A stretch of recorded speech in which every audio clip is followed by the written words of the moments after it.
फवाद चौधरी कहते हैं इमरान रियाज की गिरफ्तारी एक शख्स की गिरफ्तारी नहीं है।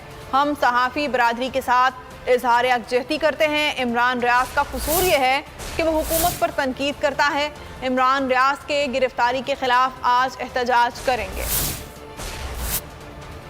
पाकिस्तान तहरीक इंसाफ किसी एक ये जो इमरान रियाज खान की इस वक्त गिरफ्तारी है, ये एक शख्स की गिरफ्तारी नहीं है। जो सहाफ़त उसको जंजीरों में पाबंद सलासिल कर दिया गया है, उसके ख़िलाफ़ अब इस वक्त जो है वो आज पूरी तरीके इंसाफ यहाँ पर मौजूद है। ये जो गिरफ़्तारी की गई है इमरान रियाज की, जिस बहिमाना तरीके से की गई, आज शाम ही को इमरान खान साहब ने अपने जो बात की थी, जो वीडियो मैसेज दिया था, उसमें उन्होंने कहा था कि पाकिस्तान में जमहूरियत के बजाय हमने रिवर्स गियर लगा दिया है, फ़ाशिज़म की तरफ चले गए और एक फ़ाशिस्ट रियासत, एक फस्तायत के हामिल जो हुक्मरान हैं वो यही करते हैं जो उन्होंने किया है।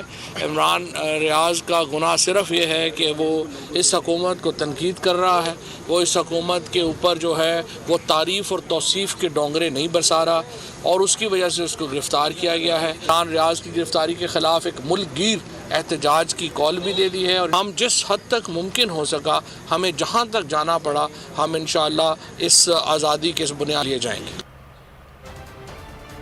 राना सनाउल्लाह गैंग ने इमरान रियाज को गिरफ्तार किया। अदालत के बाहर शहबाज गिल ने मीडिया से बातचीत की। कहा, आप इस तरह किसी की आवाज़ नहीं दबा सकते। समझ नहीं आया कि 12 से 15 SHOs ने इमरान रियाज को क्यों गिरफ्तार किया।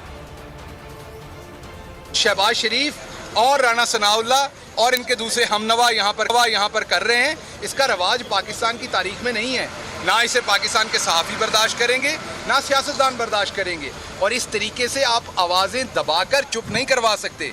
आप अगर ऐसे दबाएंगे लोगों को तो लोग और बोलेंगे। 12 से 15 SHOs ला के उन्हें टोल प्लाजा पे खड़े करके उन्हें शाम के रात के उस पहर गिरफ्तार करना, इस तरीके से इस आला अदालत के अहकामात के बावजूद नए से नए पर्चे दे के जिस तरीके से राना सनाउल्लाह और उनकी ये जो पूरी गैंग है, उन्होंने इमरान रियाज को जिस तरीके से रात के पहर में गिरफ्तार किया ताकि ना ज़मानत हो सके, ना किसी अदालत से रुजू हो सके, इसलिए जो इमरान रियाज के साथ हुआ